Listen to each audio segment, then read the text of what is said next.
तो आज मैं एक ऐसा horror mystery thriller drama explain करने वाली हूँ जिसमें 7 अलग अलग कहानियां हैं। हर एपिसोड के साथ एक नई कहानी जिसमें कोई ना कोई एक टैरो कार्ड के अभिशाप में फंस जाता है और उसकी लाइफ हेल बन जाती है। हर कहानी अपने आप में बहुत ही अलग इंटरेस्टिंग है। तो जल्दी से स्टार्ट करते हैं। कहानी की शुरुआत में हमें एक औरत जिसका नाम जीवू था और उसकी प्यारी सी बेटी मीना को दिखाया जाता है। अब क्रिसमस का टाइम चल रहा था तो जीवू मीना को शॉपिंग के लिए बाहर लाई हुई थी। तभी उसे एक जॉब के रिगार्डिंग मैसेज आता है जिसके लिए उसने अप्लाई किया था, पर वहाँ पर इंटरनेट कनेक्शन ना होने की वजह से वो मैसेज नहीं पढ़ पाती। लेकिन तभी देखती है कि मीना कहीं दिखाई नहीं दे रही थी। इधर उधर ढूंढने के बाद वो मीना को टॉय सेक्शन में देखती है जहाँ उसने एक डॉल पकड़ी हुई थी। जीवू डॉल का प्राइस देखती तो वो बहुत ज्यादा था, इतना कि वो अफोर्ड नहीं कर सकती थी। ऊपर से उसके पास कोई जॉब भी नहीं थी, तो वो मीना को थोड़ा समझाती है कि अभी वो नहीं दिला सकती, बाद में दिला देगी। फिर डॉल को वापस शेल्फ में रखने लगती है कि तभी वहाँ से एक टैरो कार्ड नीचे गिर जाता है। जीवू उसे उठाती है, उस पर लिखा था व्हील ऑफ फॉर्च्यून। तभी उसे एक मैसेज आता है जॉब वालों की तरफ से कि आपने डॉक्यूमेंट स्क्रीनिंग पास कर ली है। ये देखकर तो वो बहुत ज्यादा खुश हो जाती है। जीवू एक सिंगल पेरेंट थी, वो अपने हस्बैंड से अलग रह रही थी, इसीलिए मीना को अच्छी जिंदगी देने के लिए उसे बहुत ज्यादा मेहनत करनी पड़ती थी। उसे हर तरह से खुश रखने की कोशिश करती थी।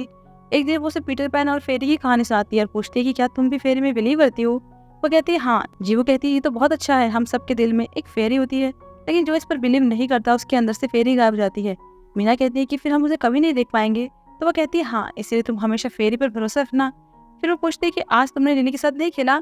मीना कहती है नहीं, वो तभी आती है जब कोई उसके आसपास नहीं होता, पर अभी वो यही रूम में ही है। जीवू पूछती है कि कहाँ, तो वो उससे उसी कबर्ड की तरफ इशारा करती है, फिर दूसरी तरफ मुंह करके सो जाती है। अब जैसे ही जीवू कबर्ड का दरवाजा खोलकर उसे देखने लगती है कि मीना जोर से कहती है कि आप उसे ऐसे नहीं देख सकते, वो शर्मा जाएगी।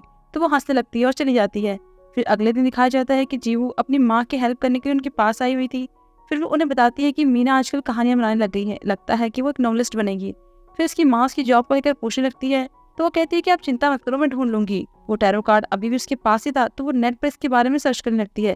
उसमें लिखा था कि ये आपकी किस्मत बदल देगा, आपको नई अपॉर्चुनिटीज देगा।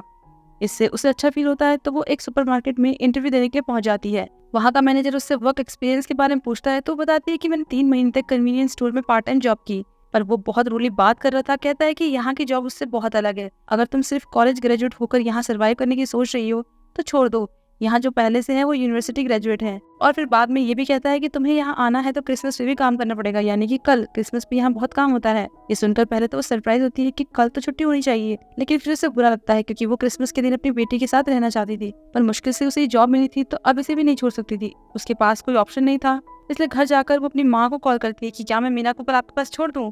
तो वो मना कर देती है और कहने लगती है कि ये किस तरह की कंपनी है जो क्रिसमस के दिन छुट्टी नहीं दे रही। फिर फोन भी काट देती है। तो जीवू अपने एक्स हस्बैंड को कॉल करने की सोचती है पर करती नहीं। फिर वो मीना को कहानी सुनाने के बाद सुनाने लगती है और कहती है कि मुझे कल काम पे जाना पड़ेगा, तो क्या तुम घर पे अकेली रह लोगी।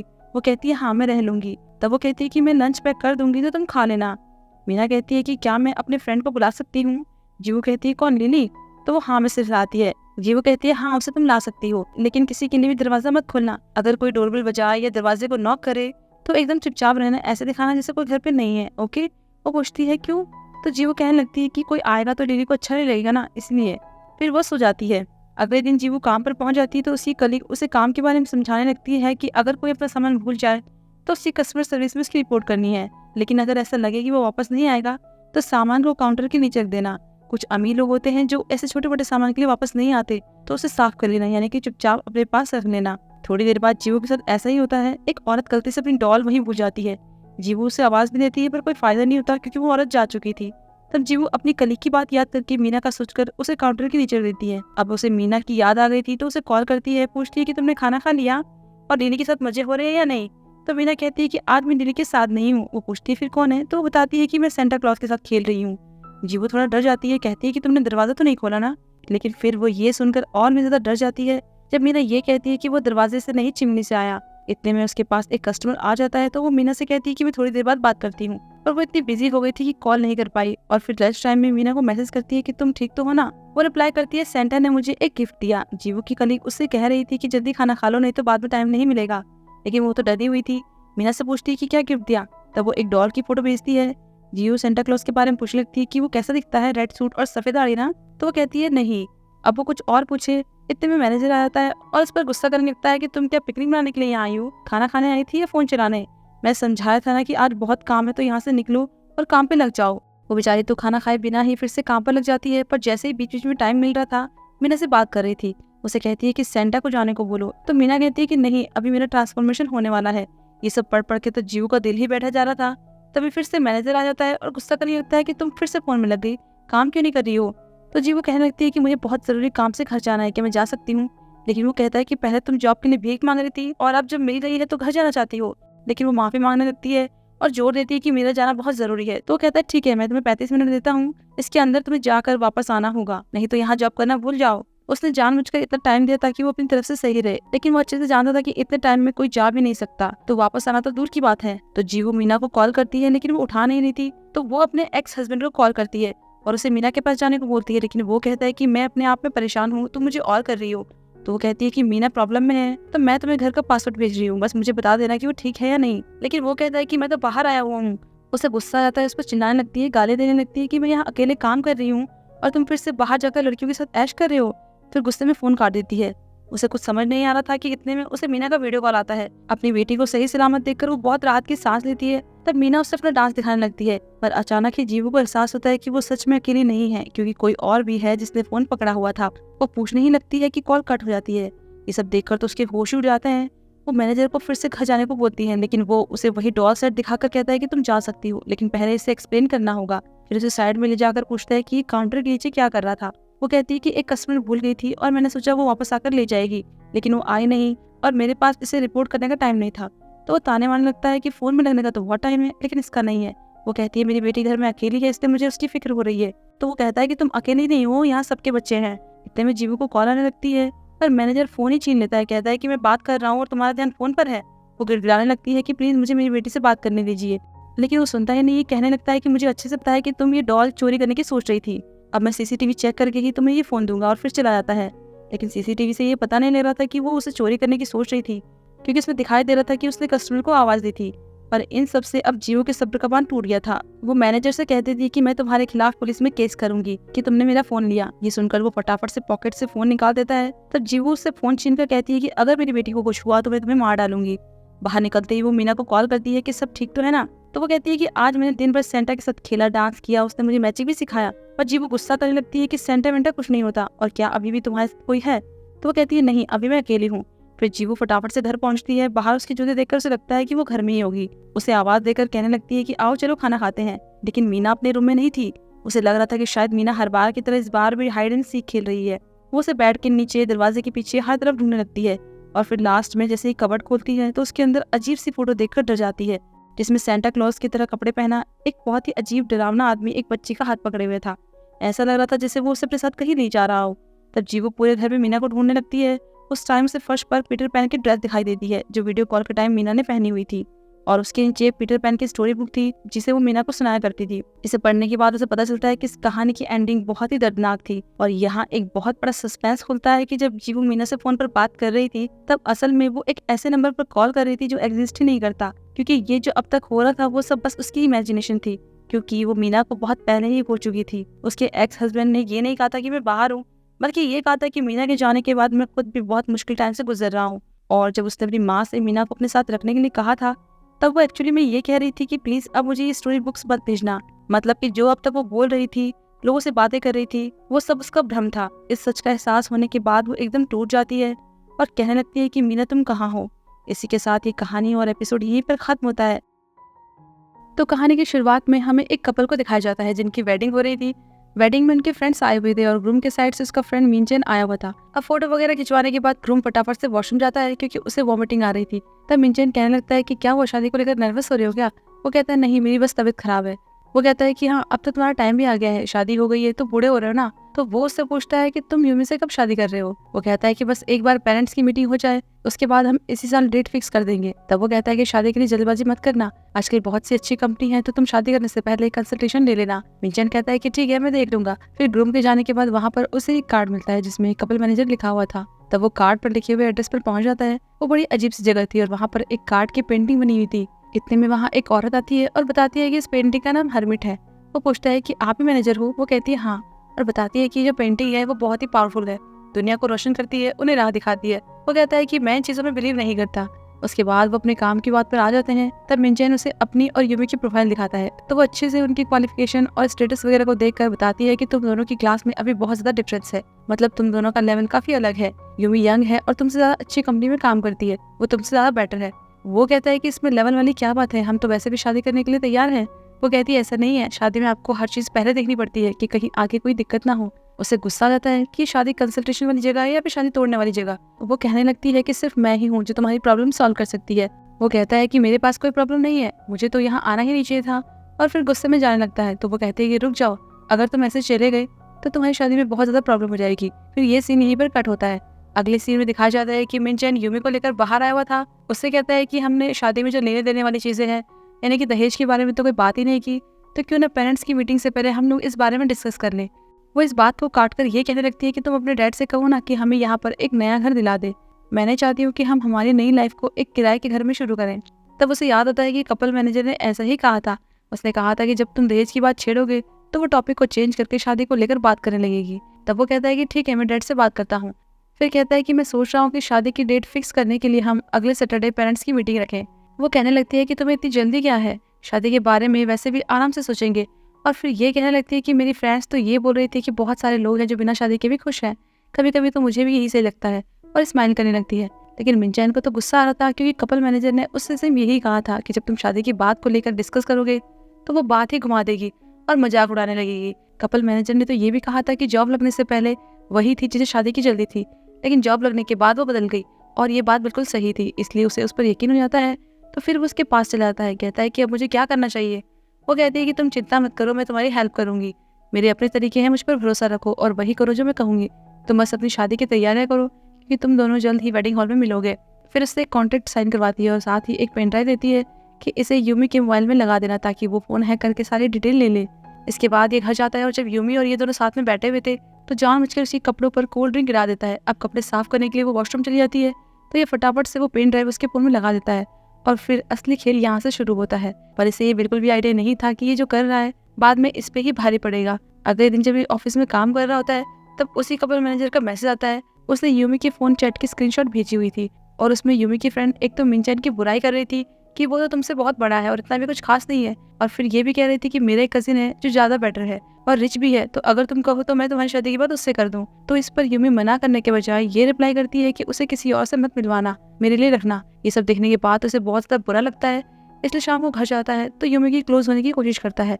वो मना भी करती है लेकिन ये उसके कपड़े तक उतारने लगता है। कहता है कि वैसे भी हम तो शादी कर रहे हैं ना, तो इसमें गलत क्या है, पर वो अपने रीज़न दे रही थी कि ये भी ठीक नहीं है और फिर उसे धक्का देकर दूर कर देती है। अब ऐसे में मिन चैन को लगता है कि मुझसे प्यार नहीं करती और फिर चुपचाप जाकर सो जाता है। अब अगले दिन यूमी का मूड ऑफ था क्योंकि कल की वजह से मिन चैन ने ना उसे फ़ोन किया ना ही कोई मैसेज। तो ऐसे में उसका एक कलीग मौका देकर कोल्ड ड्रिंक देने के बहाने उसके पास आता है और फिर वो धीरे धीरे बातें करने लगते हैं, और घर जाने के टाइम पर भी दोनों साथ ही जा रहे थे। तब मिन चैन उसे लेने आया हुआ था, तो उसके आने के बाद वो उसके साथ चली जाती है। वो पूछता है कि ये कौन है। वो कहती है कि ये मेरा कलीग है, लेकिन रास्ते भर में वो उसके बारे में ही पूछ रहा था कि वो कौन था, लेकिन वो कह देती है कि ऐसा कुछ नहीं है, वो बस मेरा कलीग है, वो क्लोज आने की कोशिश कर रहा था लेकिन मुझे सच में उसमें कोई इंटरेस्ट नहीं है। इस पर वो कहता है कि तो तुमने उसको अपना नंबर क्यों दिया, अगर सब लोग तुमसे ऐसे ही नंबर मांगेंगे तो क्या तुम सबको दे दोगी। तब वो कहती है कि हम कलीग्स को आपस में नंबर एक्सचेंज करने पड़ते हैं, अगर हम नहीं करेंगे तो सब सोचेंगे कि ये कितनी एरोगेंट है, हमारी इमेज पर असर पड़ेगा, और क्या तुम्हारे पास तुम्हारे किसी फीमेल कलीग का नंबर नहीं है क्या। तो इस बात पर उनकी बहस हो जाती है। वो कहने लगती है कि तुम आजकल बहुत ही अजीब बिहेव कर रहे हो, तुम्हें हो क्या गया है। तो वो भी गुस्से में कह देता है कि मेरे पास अच्छी जॉब नहीं है तो तुम खुद को सुपीरियर समझ रही हो। ये सुनकर तो वो गुस्से में बाहर चली जाती है। अब मिन चैन को अपनी गलती का एहसास हो गया था तो वो यूमी को मैसेज करता है कि मुझे माफ़ करना, मैं कुछ ज़्यादा ही गुस्सा हो गया था, इसीलिए हम डिनर पर मिलते हैं। लेकिन वो कहती है कि आज मेरी कलीग के साथ डिनर पार्टी है और सारी की सारी फीमेल है। ये देखकर तो उसे फिर गुस्सा आ जाता है कि क्या ये मुझे चिढ़ा रही है। तो फिर पहुंच जाता है उसके ऑफिस। तब फिर से वो उसे उसी लड़के के साथ देखता है, दोनों काफ़ी क्लोज लग रहे थे। उनके निकलते ही ये भी उनका पीछा करने लगता है और एक बिल्डिंग तक पहुंच जाता है और सोचता है कि मैं अंदर जाऊं कि नहीं जाऊं, लेकिन कपल मैनेजर ने कहा था कि तुम्हें कुछ करने की जरूरत नहीं है, सब कुछ मुझ पर छोड़ दो। तो वो अंदर नहीं जाता है, घर चला जाता है। अगली सुबह हम देखते हैं कि यूमी ने सच में उस लड़के के साथ रात गुजारी थी, पर उसे खुद पर गुस्सा आ रहा था कि मैंने क्या कर दिया। मिन चैन ने रात में उसे मैसेज किए हुए थे तो वो कहती है कि मैं फ्रेंड के साथ ही सो गई थी, इसलिए मैसेज नहीं कर पाई। वो कोई जवाब नहीं देता तो उसे फ़ोन कर देती है कि तुम गुस्सा तो नहीं हो ना, मैं आज के बाद ऐसा कभी नहीं करूँगी। लेकिन वो ये कहकर फ़ोन काट देता है कि मुझे मीटिंग में जाना है। इसके बाद यूमी अपनी फ्रेंड से मिलती है और उसे सब कुछ बता देती है। तो वो कहती है कि अगर तुम्हें सच में अपने बॉयफ्रेंड के पास नहीं रहना तो उससे शादी तोड़ दो, अगर तुम अभी उससे रिश्ता तोड़ दोगी तो उसे उतना बुरा नहीं लगेगा जितना कि बाद में सच जाने के बाद लगेगा। वो बातें कर ही रहे थे कि इतने में यूमी को उसके उसी कलीग का मैसेज आता है कि तुम बहुत जल्दी में चली गई थी तो क्यों ना हम लोग साथ में हाइकिंग पर जाएं। तो वो अपनी फ्रेंड से पूछने लगती है कि अब मैं क्या करूँ। वो कहती है कि तुम इसके साथ जाओ और इसे अपनी फीलिंग्स के बारे में बता दो। फिर अगले दिन ये दोनों हाइकिंग के लिए पहुंच जाते हैं और बातें करने लगते हैं। तो यूमी कहती है कि मैं उस तरह की लड़की नहीं हूँ, वो तो मैंने बहुत ज्यादा ड्रिंक कर ली थी, इसलिए गलती से वो सब हो गया। इस पर वो कहता है कि कोई बड़ी बात नहीं है, गलतियां किसी से भी हो सकती है, लेकिन तुम चाहती हो कि मैं वो सब भूल जाऊं।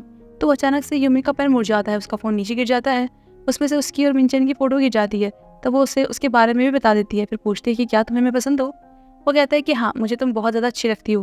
ये सुनकर तो वो खुश रहती है और कहती है कि मुझे भी तुम बहुत अच्छे लगते हो, तो मैं अपने बॉयफ्रेंड से ब्रेकअप कर लूंगी। अब इस बात पर दोनों एक सेल्फी लेने लगते हैं। उस टाइम वो एक पहाड़ी के एकदम किनारे पर थे। तब फोटो लेते टाइम उस लड़के से गलती से यूमी को धक्का लग जाता है और वो पहाड़ी से नीचे गिरने लगती है, लेकिन वो उसका हाथ पकड़ लेता है, पर उसने ग्लव्स पहना हुआ था, इसलिए ग्लव्स लड़के के हाथ में आ जाते हैं और वो नीचे गिर जाती है। पहले तो वो लड़का चिल्लाने लगता है, लेकिन फिर अचानक से खुश होने लगता है क्योंकि उसने जानबूझकर उसे धक्का दिया था। इस एक्सीडेंट की वजह से यूमी के पैर में फ्रैक्चर हो गया था और अब वो हमेशा के लिए ऐसे ही रहने वाली थी। असल में ये सब उस कपल मैनेजर के काम थे, क्योंकि उसका मिशन यही था यूमी को मिनचैन के लेवल तक लाने के लिए। लेकिन अब तो उसका लेवल मिनचैन से भी बहुत ज्यादा नीचे हो गया था। तब यूमी मिनचैन से सॉरी बोलती है और कहती है कि मैं उसके लिए सीरियस नहीं थी, वो बस मुझे अच्छे से ट्रीट कर रहा था, इसलिए मैं उसके साथ हाइकिंग पर गई, मुझे माफ कर दो, मुझसे गलती हो गई। तब वो उसे गले लगाकर कहता है कि कोई बात नहीं, गलती सबसे होती है, और फिर हंसने लगता है क्योंकि वो तो इसे सबक सिखाना चाहता था, लेकिन उसे ये नहीं पता था कि अब उसकी बारी है। वो तो बहुत खुश था और अब तो उसका प्रमोशन भी हो गया था। इससे उसकी एक कलीग काफी ज्यादा इंप्रेस होती है और उससे क्लोज जाने की कोशिश करती है। अब तो मिनचैन उसकी और यूमी की फोटो भी सामने से हटा देता है और धीरे धीरे उसका और उसकी कलीग का भी अफेयर स्टार्ट हो जाता है। यहाँ ये तो अपनी लाइफ के फुल मजे ले रहा था और वहाँ वो अपनी कंडीशन से जूझ रही थी। उसकी जॉब भी चली गई थी और मिनचैन भी उसे पूछ नहीं रहा था। वो कहीं ना कहीं समझ गई थी कि मिनचैन अब उसके हाथ से चला गया है, तो उसे अपनी किस्मत पर रोना आ रहा था। फिर जब वो वॉशरूम से वापस आती है तो उसे बेड पर उसी कपल मैनेजर का कार्ड दिखता है, तो उसे कॉल कर लेती है। वो यहाँ आ भी जाती है और मिनचैन की तरह इसे भी अपनी बातों में ले लेती है। कहती है कि अगर तुम अपना लेवल नहीं बढ़ा सकती हो तो तुम्हें सामने वाले को नीचे गिराना होगा, मैं इसमें तुम्हारी हेल्प कर सकती हूँ। तब वो हाँ कहती है क्योंकि वो चाहती थी कि मिनचैन उसे छोड़कर कहीं ना जाए। फिर हमें ये दिखाया जाता है कि जिस लड़की के साथ मिनचैन का अफेयर चल रहा था, तो जब वो उसके साथ बेड पर था वो उसकी एक आंख ही फोड़ देती है। इससे उसकी वो आंख खराब हो जाती है और ये भी कपल मैनेजर के ही काम थे। तो इससे वो दोनों अब एक ही लेवल पर आ गए थे। एक की टांग टूट गई थी और दूसरे की आंख फूट गई थी। इसके बाद हमें उनकी शादी का सीन दिखाया जाता है। दोनों अच्छे से रेडी होकर आए हुए थे और मिनचैन ने एक नकली आंख लगाई हुई थी। तब वहाँ पर वही कपल मैनेजर आती है और उस कार्ड को छोड़कर चली जाती है। यहाँ पर ये कहानी खत्म होती है। तो इस कहानी की शुरुआत होती है एक डिलीवरी बॉय डोंगिन से। वो अपने काम से आ रहा था और उसे एक लॉकर से सामान हटाने का काम मिला था। वो काफी टाइम से ये काम कर रहा था। उसके बहुत से टीनेजर कस्टमर थे जो अक्सर उससे प्रैंक करते थे। अब वो सोच रहा था कि जरूर इसके अंदर भी कुछ रखा होगा, तो फिर वो उस लॉकर को खोलता है तो उसमें बार रखे हुए थे और एक कार्ड भी था जिसमें लिखा था द हाई प्रीस्टेस। तो वो उसे अपने पास रख लेता है और फिर कस्टमर को कॉल करके बोलता है कि प्रैंक करने के लिए तुम्हारा थैंक्स। वो कहते हैं कि हाँ, इसे दिल पे मत लेना, बस ये प्रैंक था। फिर फोन कटने के बाद वो सामान डिलीवर करने के लिए निकल जाता है। डोंगिन डिलीवरी बिजनेस करना चाहता था, इसलिए ज्यादा पैसे कमाने के लिए वो दिन भर मेहनत करता था। अब शाम को सारे लोग जो डिलीवरी करते थे वो सब मिलते हैं, तो सब डोंगिन की तारीफ करने लगते हैं क्योंकि इसने सिर्फ आज अकेले ही 80 डिलीवरी की थी। सब चले जाते हैं, लेकिन क्यून जो कि डोंगिन का सबसे खास दोस्त था वो वहीं पर रुक जाता है। वो उससे सारी बातें शेयर करता था और उसे बिजनेस करने के बारे में भी पता था। क्यून कहता है कि जब तुम बिजनेस करने लगोगे ना तो मुझे भी ले लेना। तो वो कहता है कि तुम्हारे काम को देखूंगा फिर सोचूंगा। तो उसकी तारीफ करने लगता है कि तुम बहुत ही हैंडसम हो, तो वो पॉइंट्स देने लगता है और फिर जब उसकी और तारीफ करता है तो उसके पॉइंट्स बढ़ते ही जाते हैं। अगले दिन वो उस कार्ड के बारे में एक बुक में पढ़ने लगता है। इसमें लिखा था कि इसके हिसाब से तुम एक स्मार्ट और काबिल लीडर हो, अपनी काबिलियत से तुम बहुत सारा पैसा कमा सकते हो। ये पढ़ने के बाद तो वो खुश रहता है। फिर अपने सारे फोन उठाकर डिलीवरी के लिए निकल जाता है। पहले वो रेस्टोरेंट जाता है जहाँ की वो डिलीवरी करता था, वहाँ से सामान लेकर निकल जाता है। उसे एक अपार्टमेंट से ऑर्डर आया हुआ था। वो वहाँ जाकर जब बेल बजाता है तो एक मोटी सी लड़की आधा दरवाजा खोलती है। अपने सामने एक यंग हैंडसम लड़के को देखकर वो बहुत खुश रहती है। फिर सामान लेने के बाद कहने लगती है कि इसे मैं अपने फ्रेंड्स के साथ खाऊंगी। तो वो अंदर देखता है और कहता है कि यहाँ तो बस एक ही स्लीपर है। फिर हंसते हुए जाने लगता है, लेकिन वो कहती है कि रुक जाओ, तुम थक गए होंगे ना, और उसे पानी देती है। अब ये डोंगिन को थोड़ा अजीब लगता है, लेकिन वो फिर भी पी लेता है। फिर उसे थैंक्स करके वहां से चला आता है, पर ये पानी उसे नमकीन लग रहा था। और उसके जाने के बाद वो लड़की बाहर आकर उसे जाते हुए देख रही थी क्योंकि शायद उसे लग रहा था कि डोंगिन उसमें इंटरेस्टेड है। अब अगले दिन उसे फिर से उसी अपार्टमेंट से ऑर्डर आया हुआ था। फिर जैसे ही वो बेल बजाता है तो वो लड़की एकदम से बाहर निकलती है, जैसे कि वो दरवाजे पर खड़े होकर उसका ही वेट कर रही हो। पर इस बार पानी की जगह वो उसे कुछ खाने को देती है, लेकिन वो मना कर देता है क्योंकि उसे बहुत ही अजीब लग रहा था। वो लड़की भी चिपकू सी लग रही थी, इसीलिए वो कॉल का बहाना बनाने लगता है। तो वो कहती है कि मुझे पता है कोई कॉल नहीं आ रही है। फिर उसे टिप देती है और कहने लगती है कि इतने सालों में सिर्फ तुम ही मेरे पास क्यों आए, शायद ये हमारी किस्मत है, और कहती है कि अब कल से तुम ही रोज मेरा ऑर्डर लेकर आना। फिर दरवाजा बंद कर देती है। इसके बाद से उसे हर दिन एक ही टाइम पर उसी लड़की की डिलीवरी करने को जाना पड़ता था। फिर एक दिन जब वो वहाँ जाता है तो इस बार तो वो पूरा दरवाजा खोल देती है और उसे पैसे दिखाकर कहती है कि अंदर आ जाओ, बैठकर बातें करते हैं। और वो मना कर देता है। फिर कहती है कि मुझे एक लड़के से प्यार हो गया है, तुम्हारी कोई गर्लफ्रेंड है? वो मना करता है तो फिर अजीब अजीब बातें करने लगती है और अपनी स्कर्ट ऊपर करके उसे रिझाने की कोशिश करती है। इससे तो वो थोड़ा अनकंफर्टेबल हो जाता है, उसे मना करने लगता है, लेकिन वो तो बस उसे किसी तरह से अंदर बुलाना चाहती थी। तो वो दरवाजा बंद करने लगता है और वो इतनी जिद्दी थी कि दरवाजा पकड़ के खड़ी हो जाती है। अब डोंगिन को गुस्सा आता है कि क्या बदतमीजी है। फिर पैसे फेंककर कहता है कि मुझे नहीं चाहिए और मुझे अब से आगे से मत बुलाना। फिर चला जाता है। अब जैसे ही वो दरवाजा बंद कर देती है तो ये वापस जाकर पैसे उठाकर ले आता है। अगले सीन में दिखाया जाता है कि वो घर पर बुक्स पढ़ रहा था तो उसे क्यून का कॉल आता है कि जिस लड़के के घर में तुम डिलीवरी करने जाते थे वो कितनी अजीब सी है। जब मैं डिलीवरी के लिए गया ना तो वो मुझे एकदम से घूर रही थी, जैसे कि मुझे खा ही जाएगी कि मैं क्यों आ गया। शायद वो तुम्हें ढूंढ रही थी। तो वो कहता है कि मैं उसके यहाँ बिल्कुल भी नहीं जाने वाला और फोन काट देता है। अगले दिन जब वो डिलीवरी कर रहा था तो उसे कंपनी की तरफ से एक कॉल आता है। उससे पता चलता है कि उस अपार्टमेंट वाली लड़की ने उस पर सेक्सुअल हैरेसमेंट का झूठा केस कर दिया था। तो वो कहता है कि मैंने तो ऐसा कुछ नहीं किया और उल्टा वो ही मुझे परेशान करती है। पर वो कहते हैं कि कंपनी के रूल के हिसाब से जब तक कि प्रॉब्लम फिक्स नहीं हो जाती तुम कोई ऑर्डर नहीं ले सकते। अब ये सुनकर तो उसे बहुत ज्यादा गुस्सा आता है, तो उसी के पास पहुंच जाता है। उसे कहता है कि तुम मेरे साथ ऐसा कैसे कर सकती हो। वो कहते हैं कि तुमने मेरी बात नहीं सुनी, मेरा ऑर्डर भी नहीं लिया, मुझे पूरी तरह से इग्नोर कर दिया। तो वो कहता है कि ठीक है, मैं तुम्हारा ऑर्डर लूंगा, पर पहले अपनी कंप्लेंट वापस करो। तो वो दरवाजा खोलकर एक बड़ा सा कचरे का बैग बाहर रखकर कहती है कि इसे जाकर फेंक कर आओ। उसमें पैसे भी रखे हुए थे। अब डोंगिन करना तो नहीं चाह रहा था, पर उसकी मजबूरी थी। और फिर जब वो उसे लेकर नीचे आ रहा था तो उसके शूज पे कुछ लग गया था। इससे उसे बहुत गुस्सा आता है क्योंकि ये उसके नए शूज थे और ये कलर नहीं था बल्कि खून था जो कि इस बैग से आ रहा था। पर वो ध्यान नहीं देता और घर चला जाता है। फिर अगले दिन वो फिर से उसके पास डिलीवरी लेकर पहुंच जाता है तो उसे सामान देखकर पूछने लगता है कि कल उस ट्रैश बैग में क्या था, बहुत ही स्मेल आ रही थी। लेकिन वो कुछ नहीं बोलती और फिर से वैसा ही एक और बैग देखकर दरवाजा बंद कर देती है। इस बार डोंगिन को ये बैग थोड़ा भारी लग रहा था, ऊपर से उसमें खून भी लगा हुआ था और ज्यादा ही स्मेल आ रही थी। तब वो उसे खोलकर चेक करने लगता है कि आखिर इसके अंदर है क्या। उसे उसके अंदर एक मांस का बहुत बड़ा टुकड़ा मिलता है। इससे तो उसे उल्टी करने जैसा हो जाता है, तो वो फटाफट से बंद कर देता है। फिर अगले दिन वो क्यून से मिलता है, उससे पूछता है कि क्या कोई हमारा साथी है जिससे काफी टाइम से कांटेक्ट नहीं हुआ हो। वो बताता है कि हाँ एक है और 2 हफ्तों से उससे कोई बातचीत नहीं हुई है। वो एकदम से कहता है कि 2 हफ्ते, क्योंकि 2 हफ्ते पहले से ही उस लड़की ने वो ट्रैश बैग फेंकने को बोला था। उसे लगने लगता है कि कहीं उसने उस डिलीवरी बॉय को तो नहीं मार डाला। पर क्यून कहता है कि ऐसा वो क्यों करेगी, हो सकता है किसी जानवर का मांस हो, और वैसे भी वो ऐसे बैग क्यों यूज करेगी। लेकिन डोंगिन को उस पर शक हो रहा था। अब क्यून ने पहले फॉरेंसिक में काम किया था, तो डोंगिन पूछता है कि हमें कैसे पता चलेगा कि कोई खून इंसान का है या जानवर का। तो वो उसे प्रोसेस बता देता है और ये भी कहता है कि पहले तुम्हें उस मांस के टुकड़े को लाना होगा। तो अब फिर से डोंगिन उस लड़के के पास पहुंच जाता है, पर जब उसके बैग को फेंक रहा होता है तो उसमें से एक टुकड़ा अपने पास बोतल में रख लेता है। फिर घर जाकर जैसे जैसे क्यून ने कहा था वैसा ही एक्सपेरिमेंट करता है और पता चलता है कि ये असल में इंसान का ही खून है। इसके बारे में वो क्यून को बता देता है। वो दोनों तो डर रहे थे कि आखिर लड़की करती क्या है। उन्हें तो यकीन हो गया था कि इसने पक्का उस डिलीवरी बॉय को ही मारा होगा। डोंगिन को तो ये सोच के डर लग रहा था कि अगर मुझे इसका ऑर्डर फिर से आया तो मैं क्या करूंगा, अब मैं वहाँ जाने वाला नहीं हूँ। तो क्यून कहता है कि अरे वो लड़की ही तो है, क्या ही कर लेगी, अगर तुम्हें डर लग रहा है तो मैं चले जाऊंगा। वो पुलिस को बताने की सोचते हैं, लेकिन फिर डिसाइड करते हैं कि पुलिस को बताने से पहले उन्हें उसके घर जाकर मांस का टुकड़ा लेकर आना होगा। अब घर आकर भी वो इसी बारे में सोच रहा था, तभी उसे लड़की का ऑर्डर आता है। वो सोचता है कि मैं चाकू लेकर जाता हूँ, लेकिन फिर कुछ सोचकर उसे वापस रख देता है और ऐसे ही चला जाता है। पर उसे ये आइडिया नहीं था कि अब उसके साथ क्या होने वाला है। अब जैसे ही वो वहाँ पहुँचता है तो बैल बजाने लगता है, लेकिन दरवाजे तो पहले से खुला हुआ था, तो वो अंदर चला जाता है। अंदर का नजारा एकदम अलग ही था, क्योंकि वहाँ पर बहुत ही बदबू आ रही थी और वैसे ही बहुत सारे ट्रैश बैग पड़े हुए थे। हर तरफ खून ही खून लगा हुआ था और एक मेज पर बहुत सारा खून लगा हुआ था। वो सोचने लगता है कि क्या ये इंसान का खून है। तब उसकी नज़र एक ऐसी जगह पड़ती है कि उसके तो होश उड़ जाते हैं। वहाँ अंदर बहुत सारे मांस के टुकड़े और हथियार रखे हुए थे। उसे पहले लगता है कि शायद ये किसी जानवर के टुकड़े हैं, लेकिन जब वहाँ पर एक टैटू बना हुआ टुकड़ा दिखता है तो उसकी हालत खराब हो जाती है, क्योंकि वो इंसान का ही था।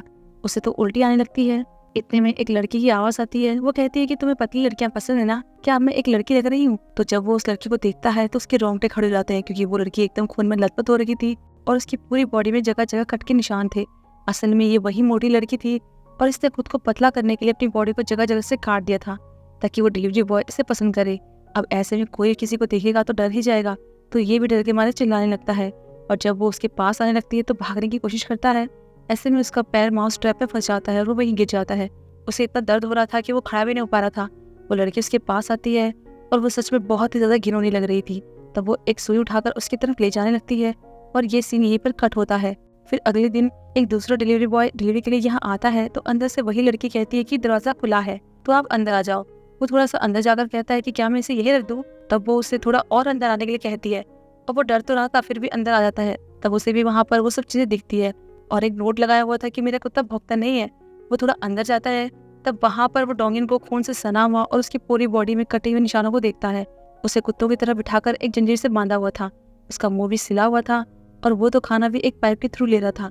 उसे देखकर तो वो आदमी बहुत डर जाता है और जोर जोर से चिल्लाने लगता है, लेकिन वो उसे चुप करने का इशारा करता है और यहाँ पर ये कहानी भी खत्म होती है। तो इस कहानी में जो कार्ड है उसका नाम है द हाई प्रीस्टेस और ये सजेशन देता है कि सिचुएशन से निपटने के लिए आपको अपनी इनर वॉइस पर भरोसा करना चाहिए, क्योंकि जो चीज जैसे दिखती है वैसे नहीं होती है। पर कार्ड के उल्टा होने पर डोंगिन के साथ सब कुछ गलत हो गया। उसे पता था कि यहाँ पर कुछ गड़बड़ है पर उसने अपने मन की नहीं सुनी तो उसके साथ ये सब हो गया। और इसमें बस इतना ही।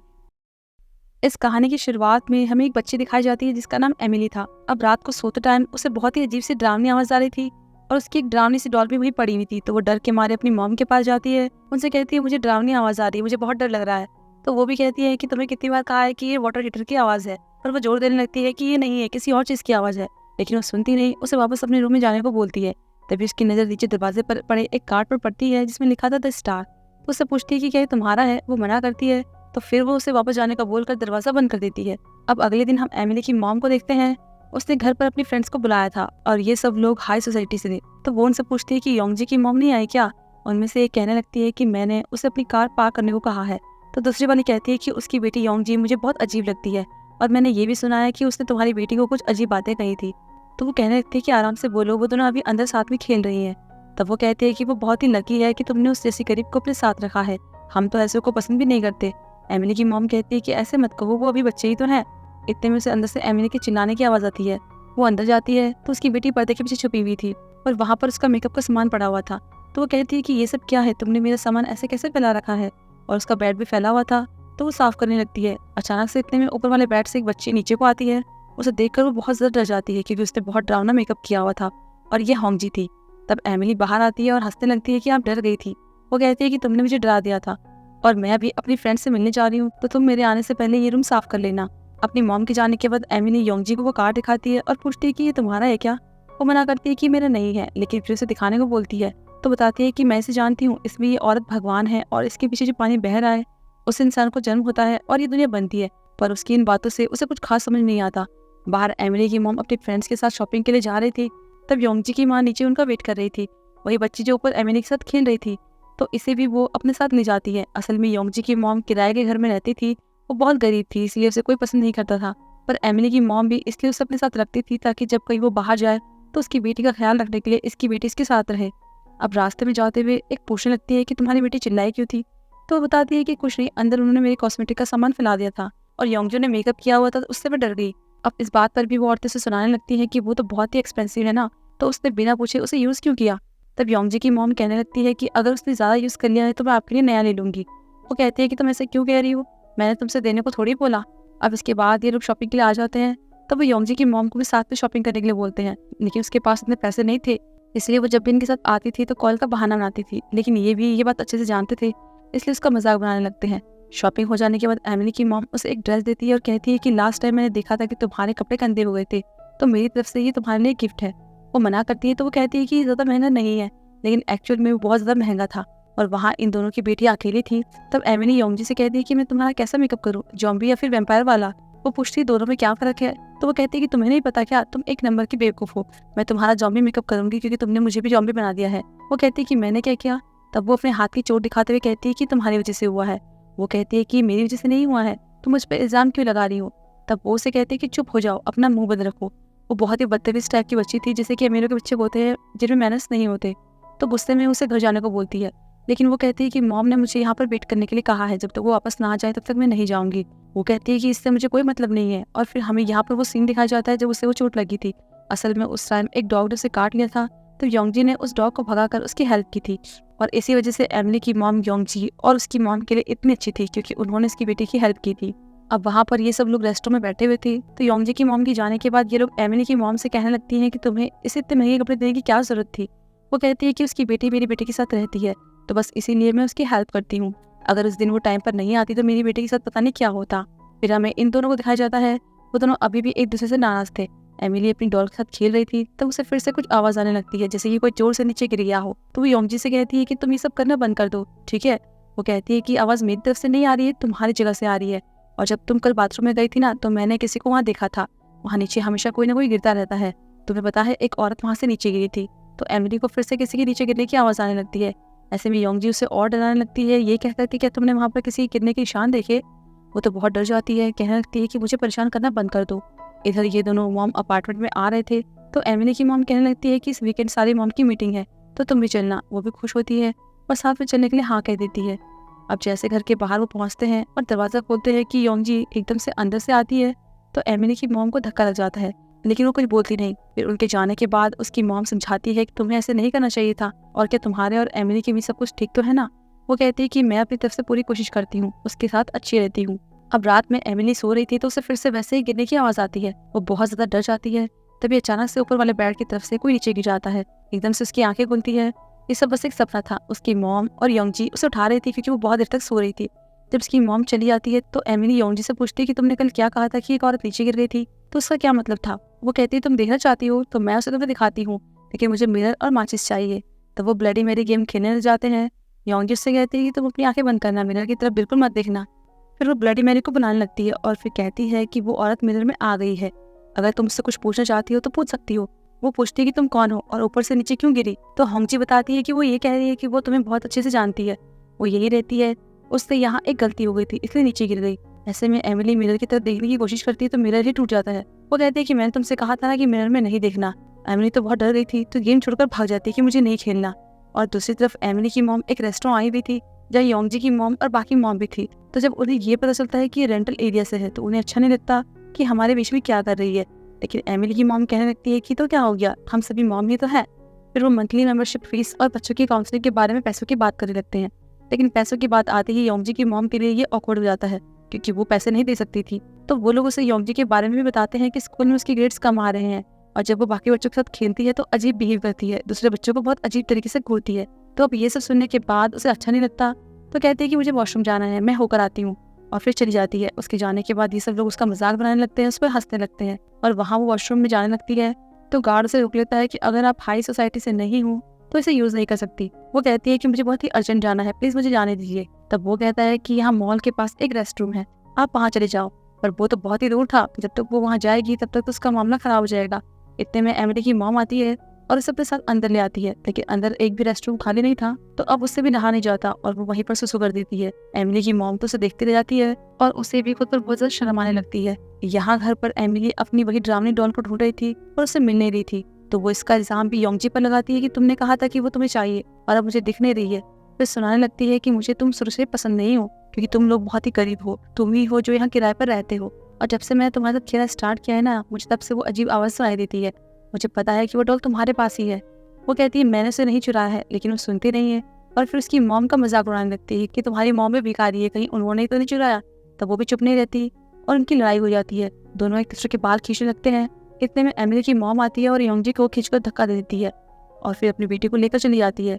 अब थोड़ी देर बाद योंगजी की मॉम आती है तो एमिली की मॉम उसे अंदर लेकर जाती है, कहती है कि मुझे सच सच बताओ कि क्या तुमने मेरी बेटी की फेवरेट डॉल देखी, वो उसे कहीं नहीं मिल रही है। एमिली का कहना है कि उसे योंगजी ने लिया है।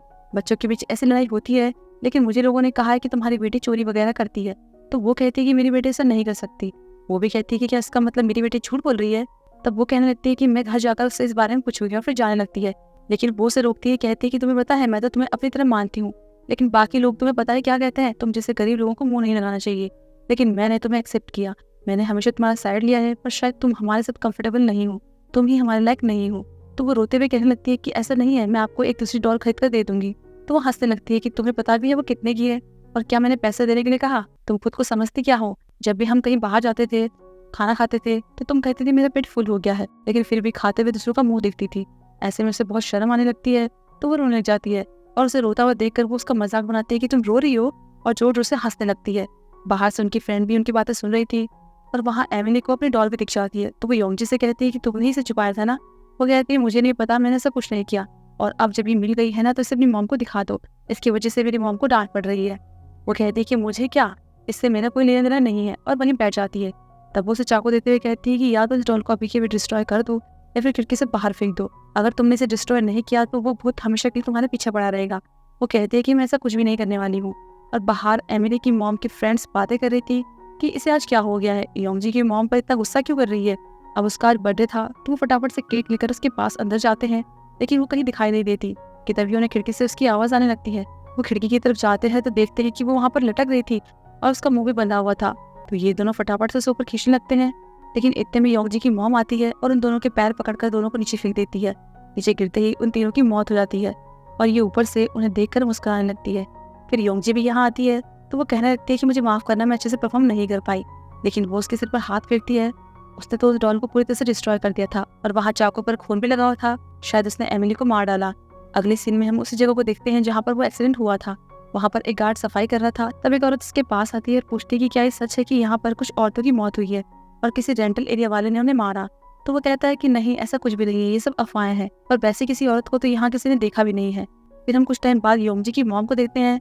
वो एक डॉग के सिर पर हाथ फेर रही थी और योंगजी उनके सिर पे। तब वो अपनी मॉम से कहती है कि वो बहुत बुरे लोग थे, लेकिन इस बार मैं आपके लिए कुछ अच्छे फ्रेंड्स ढूंढ लूंगी।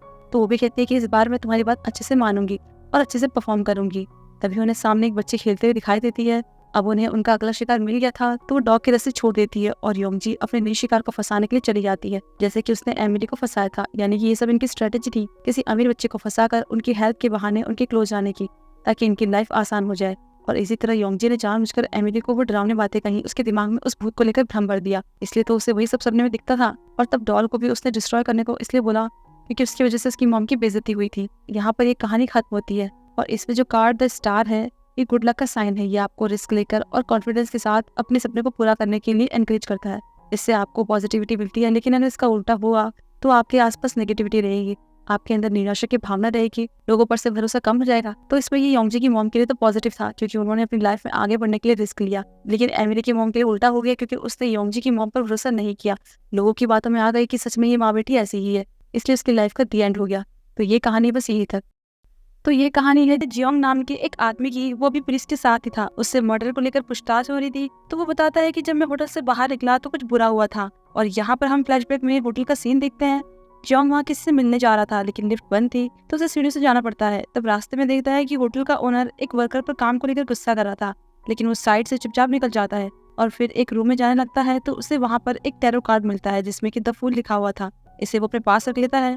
अब हम प्रेजेंट में देखते हैं कि वो उस पुलिस ऑफिसर को भी उस कार्ड के बारे में बताता है और कहता है कि मैं उसके बारे में जानना चाहता था तो मैंने ऑनलाइन सर्च किया। फिर एकदम से कहने लगता है कि किसी को चीट करना गलत थोड़ी है, मैंने कुछ गलत नहीं किया है। लेकिन ऑफिसर कहते हैं कि मुझे ये सब नहीं जानना है, मुझे सच बताओ कि वहाँ हुआ क्या था। तब हम फिर से होटल का सीन देखते हैं। जियोंग वहाँ एक रूम में था और अपनी वाइफ से कॉल पर बात कर रहा था। वो उसे घर आने के लिए बोल रही थी पर ये कहता है कि आज हमारा ग्रुप डिनर है तो मैं घर नहीं आ पाऊंगा और बॉस तो बहुत ज्यादा नशे में है, मेरे अलावा उन्हें कोई नहीं संभाल सकता। लेकिन उसकी वाइफ ये कहती है कि क्या तुम बाथरूम में हो क्योंकि तुम्हारी आवाज गूंज रही है। वो थोड़ा चुप हो जाता है। फिर कहने लगता है कि उन्होंने कुछ ज्यादा ही पी ली थी इसलिए वॉमिट कर रहे हैं। इतने में एक लड़की उसके पास आती है। वो ये कहकर फटाफट से फोन काट देता है कि बॉस बाहर आ गए हैं। असल में ये लड़की इसकी गर्लफ्रेंड थी, इसके लिए ये अपनी वाइफ को चीट कर रहा था। अब इसने सोचा कि आज मैं यहीं पर रुक जाऊंगा, लेकिन अपनी वाइफ की वजह से इसे घर जाना पड़ रहा था क्योंकि उसकी वाइफ को उस पर शक हो गया था। पर इससे वो लड़की गुस्सा कर रही थी कि तुम मुझे ऐसे यहाँ कैसे छोड़ के जा सकते हो, मैं भी तो इतनी दूर से आई हूँ। तो वो कहता है कि हम फिर से मिलेंगे, तब मैं अपनी वाइफ से कुछ और बहाना बनाकर यहाँ आ जाऊंगा, लेकिन आज मैं सच में बहुत ज्यादा थक गया हूँ तो मुझे वापस जाना होगा। तो वो और गुस्सा हो जाती है, कहती है कि अगर तुम यहाँ से अभी चले गए तो मैं तुम्हारी वाइफ को कॉल कर दूंगी और मेरे पास उसका नंबर भी है, तो ये मत सोचना कि मैं उसे कॉल नहीं कर सकती। फिर नंबर मिलाने लग जाती है। ये सुनने के बाद तो जियोंग को घबराहट होने लगती है। तो पास में रखे एक टिकटॉक वाले पेन को उठाकर उसे चलाने लगता है। वो लड़की उस पर भी गुस्सा होती है कि इससे मैं इरिटेट हो रही हूँ, इसे बंद करो। ये कहता है कि प्लीज ऐसा मत करना, मेरी वाइफ का गुस्सा बहुत ज्यादा है, अगर उसे कुछ पता चला ना तो वो कंपनी जाकर सीन बना देगी। वो उसे बार बार सॉरी कहने लगता है, लेकिन वो फिर भी ये कहती है कि तुम्हें क्या लगता है कि मैं उसे कॉल नहीं कर सकती। वो फिर भी उसे सॉरी बोलने लगता है, कहता है कि तुम्हें पता है ना कि तुम्हारे अलावा मेरे दिल में कोई नहीं है। फिर होटल से बाहर आकर टैक्सी लेता है और घर की तरफ आने लगता है। तब फिर उसकी वाइफ का कॉल आता है कि तुम कहाँ पर हो। तो वो झूठ बोलता है कि मैं एक जगह पर हूँ और यहाँ पर फंसा हुआ हूँ, सोच रहा हूँ कि रूम लेकर यहीं पर रेस्ट कर लूँ। लेकिन वो कहती है कि वहाँ नहीं रुकना, तुम्हें घर ही आना है। उसके फोन की बैटरी डाउन हो गई थी तो वो ड्राइवर को फोन चार्ज करने के लिए आगे दे देता है। अब ड्राइवर भी उसकी सारी बातें सुन रहा था। तब उससे कहने लगता है कि तुम अपनी वाइफ को चीट कर रहे हो ना। वो थोड़ा चौंक जाता है कि मतलब ये मेरी बातें सुन रहा था। फिर कहने लगता है कि बहुत लंबी कहानी है, मुझे कंपनी से निकाल दिया गया है, लेकिन मेरे अंदर हिम्मत नहीं है कि मैं अपनी वाइफ को सच बता दूं, मुझे बहुत ज्यादा शर्म आ रही है, मैं उसे नहीं बता सकता। वो कहता है कि अरे मुझे पता है तुम अपनी वाइफ को चीट कर रही हो, और इट्स ओके, मैं समझ सकता हूँ, वाइफ ऐसी ही होती है, हमेशा इंटरफेयर करती है, बहुत परेशान करती है। पति पैसे कमा के ला रहा है और वो उसे चैन से रहने भी नहीं देती। फिर वो अजीब अजीब बातें करने लगता है। तभी एक स्कूटी वाला उससे टकराने वाला होता है, लेकिन आगे निकल जाता है। तो ये उस पर भी भड़क जाता है, उसे गालियां देने लगता है कि तुम्हारी मौत हो जाएगी, तुम जाकर कहीं मर जाओ। ये सुनकर तो जोंग थोड़ा डर जाता है कि पता नहीं मैं आज क्या देखकर इसके साथ आ गया। वो फिर से उससे अपना फोन मांगता है कि मुझे कुछ देखना है। तो ड्राइवर कहता है कि अभी चार्ज नहीं हुआ है तो तुम नहीं ले सकते। और फिर से उस स्कूटी वाले पर गुस्सा करने लगता है कि इस आदमी ने मुझे पुरानी बात याद दिला दी, और पता नहीं किस किस को क्या क्या सुनाने लगता है। इस सब में जोंग तो बहुत ही डर रहा था। तभी उसकी नजर पीछे एक बैग में पड़ती है, तो वो चुपके से खोलने लगता है। उसके अंदर उसे खून लगा हुआ एक ID कार्ड मिलता है। इतने में वो टैक्सी ड्राइवर से पीछे मुड़कर देख लेता है, बोलता है कि तुम क्या कर रहे हो। वो कहने लगता है कि शूले स्कूल गए थे तो वही बांध रहा हूँ, और तुम आगे ध्यान दो, हमारा एक्सीडेंट हो सकता है। पर वो भी समझ गया था कि शायद इसने ये देख लिया है, तो कहने लगता है कि ये मेरे कजन की टैक्सी है, कुछ काम की वजह से मैंने उससे ली थी। तो मैं ऐसा तो नहीं लग रहा कि मैंने किसी को मार दिया, पर ऐसा नहीं है। अगर ऐसा होता तो मैं इस गाड़ी को बेचकर भाग गया होता। पर उसकी बात उससे जोंग का डर और बढ़ता जा रहा था। उसे लग रहा था कि आज मेरे साथ पता नहीं क्या होने वाला है। तभी उस टैक्सी ड्राइवर को एक कॉल आता है। वो उसे कहता है कि मैंने एक को पकड़ लिया है और कस्टमर ने डिलीवरी के लिए रिक्वेस्ट भी कर दी है, तो मैं ये सब निपटा के आऊंगा। और वो बात करते हुए बार बार जोंग को देख रहा था। फिर वो टैक्सी को एक सुनसान सी जगह पर ले जाता है और टैक्सी को रोककर वॉशरूम के लिए चला जाता है। साथ ही किसी से फोन पर बात भी करने लगता है। अब जोंग को उस पर वैसे ही शक हो रहा था, तो वो भी उसके पीछे जाता है। तब उसकी बातें सुनने लगता है। वो किसी से कह रहा था कि मैंने उसे पकड़ लिया है और किडनी और हार्ट भी एकदम फ्रेश है, लेकिन इस बार बहुत मोटा माल हाथ लगा है, तो मैं इसके अच्छे पैसे देने पड़ेंगे। ये सब सुनने के बाद तो जोंग की हालत ही खराब हो जाती है। उसे समझ नहीं आता कि मैं क्या करूँ। वो तो चुपचाप भागने के लिए वापस जाने लगता है, लेकिन नीचे गिर जाता है।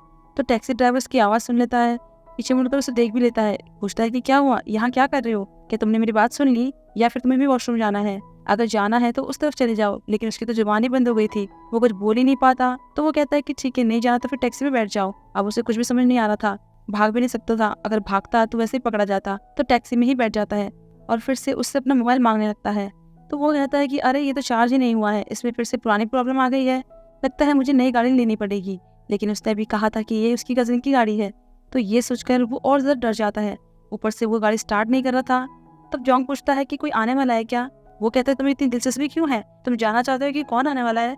मेरा एक दोस्त आने वाला है जो सेकंड हैंड चीज खरीदता है। अब जोंग को घबराहट होने लगती है, तो फिर अपनी पॉकेट से उसी पेन को बाहर निकालता है और ड्राइवर के गले में बार बार उससे मार देता है। इतना मारता है कि उसकी वहीं पर मौत हो जाती है। फिर उसकी बॉडी को बाहर निकाल देता है और गाड़ी लेकर वहां से निकलने लगता है। लेकिन उसकी गाड़ी तो एक गड्ढे में फंस गई थी। बहुत कोशिश करता है पर निकल ही नहीं पाती। लग रहा था कि सारी मुसीबत आज इसके ही गले पड़ी हुई है। तभी टैक्सी ड्राइवर के फोन में उस डीलर का मैसेज आता है कि हम 5 मिनट में वहाँ पहुंच रहे हैं। अब उनका वेट करने के अलावा इसके पास कोई ऑप्शन नहीं था। थोड़ी देर बाद वो आ जाते हैं, लेकिन वो पहली बार टैक्सी ड्राइवर से मिल रहे थे, इसलिए जोंग को भी नहीं पहचान पाते। वो डील की बात करने लगते हैं, तो ये कहता है कि पहले मेरी गाड़ी बाहर निकाल दो। अब गाड़ी तो बाहर निकाल देते हैं, तो बारी आती है डील की। तब जोंग उनसे कहता है कि मैंने पीछे वाली सीट पर उसे रखा हुआ है, और उन्हें वो दिखाकर कहता है कि ये भी फ्रेश है, थोड़ा सा मुझे परेशान कर रहा था पर मैंने इसे निपटा दिया है। लेकिन बॉडी देखकर तो वो दोनों बहुत ज्यादा चौंक जाते हैं और एक दूसरे को देखने लगते हैं। फिर उसे डिक्की खोलने को बोलते हैं। इतने में जोंग की वाइफ का कॉल आ जाता है, तो वो उससे बात करने लग जाता है। उसे बताता है कि यहाँ एक एक्सीडेंट हो गया है, इसलिए मुझे लेट हो जाएगा। और वहाँ वो पीछे देखते हैं एक हिरन की बॉडी रखी हुई थी। असल में ये लोग इसी हिरन की डील कर रहे थे, उसके ही ऑर्गन्स बेचने की बात कर रहे थे। लेकिन जोंग ने सब कुछ गलत समझ लिया। ये भी समझ जाते हैं कि इसको कोई आइडिया नहीं है कि हम किस चीज की डील करने वाले थे। तो ये दोनों आपस में कहते हैं कि हम उसे शक नहीं होने देंगे, ऐसा दिखाएंगे कि हमें कुछ पता ही नहीं है। फिर जब जोंग भी पीछे आकर उस हिरन को देखता है, तो उसे भी रियलाइज होता है कि उसने कितनी बड़ी गलती कर दी। मतलब उसने बेकार में उस ड्राइवर को मार दिया। यहाँ ये दोनों भी सोच रहे थे कि हमें पुलिस को कॉल करना चाहिए, लेकिन पहले से पकड़ना होगा। और इधर ये भी सोच रहा था कि ये दोनों समझ चुके हैं कि मैंने क्या कांड किया है। इधर ये प्लान बनाते हैं कि इस हिरन को गाड़ी में रखने के बहाने हम इसे पकड़ लेंगे। तो वैसे ही करते हैं और फिर उससे पहले अंदर जाने को बोलते हैं कि तुम अंदर जाकर इसे रखने में हेल्प करो। इतने में दूसरा वाला मौका देखकर जोंग को पीछे से दबोच लेता है, लेकिन जोंग खुद को किसी तरह छुड़ा देता है और जंगल की तरफ भाग जाता है। अब ये झाड़ियों की तरफ उसे देख रहे होते हैं, तब तक वो पीछे से आकर इन दोनों पर डंडे से अटैक करता है।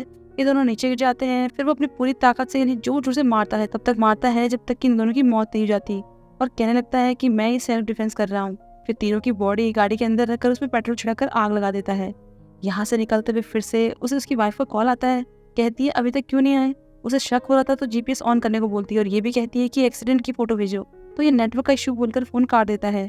अब चलते चलते ये हाईवे में पहुंच जाता है और टैक्सी रोकने लगता है, लेकिन इतने में पुलिस की कार उसके पास आकर रुकती है। और ये वही ऑफिसर थे जो हमने स्टार्टिंग में देखे थे। वो कहते हैं कि आपका नाम जोंग है ना, और आप उस होटल में गए थे ना, हमें आपसे कुछ बात करनी है।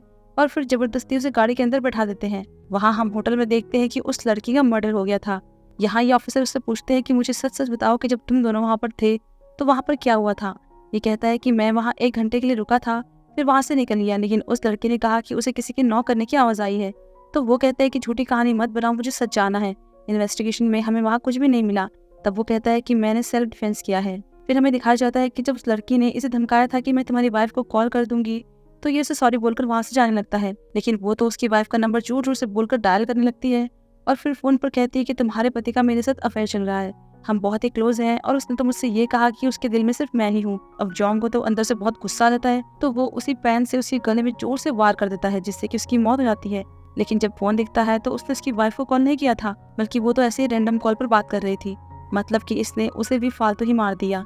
ये खुद को साफ दिखाने के लिए ये कहता है कि वो बहुत ही बुरी औरत थी, मुझे ब्लैकमेल कर रही थी कि मेरी वाइफ को सब बता देगी, और वो उस टैक्सी ड्राइवर से मिली हुई थी, वो मुझे मार कर मेरे ऑर्गन्स बेचना चाहते थे।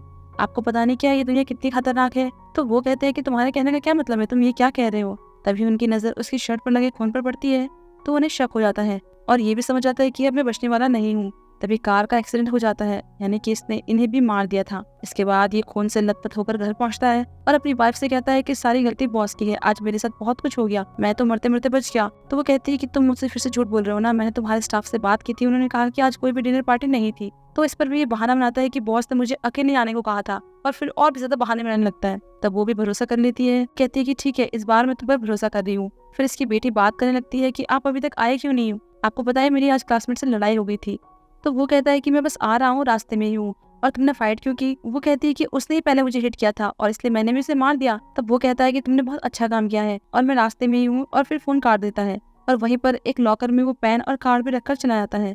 ये जगह और ये लॉकर वही था जहाँ उस डिलीवरी मैन को वो कार्ड मिला था, यानी कि सारे एपिसोड कहीं ना कहीं एक दूसरे से कनेक्ट हैं और ये कहानी यहीं पर खत्म होती है। अब इस कहानी के कार्ड का नाम है द फूल। ये कार्ड बताता है कि आप एक नई शुरुआत करने वाले हो, आप उस जर्नी पे जाते हो जिसमें आपको नहीं पता कि क्या होने वाला है, लेकिन ये आपके लिए एक अच्छी अपॉर्चुनिटी लाएगा। लेकिन वही इसके उल्टा होने पर ये बताता है कि आप बहुत ज्यादा रिस्क ले रहे हैं, लापरवाही से काम कर रहे हैं, खुद के साथ दूसरों को भी नुकसान पहुंचा सकते हैं, और यही सब जॉन्ग ने किया। तो इस कहानी में बस इतना ही।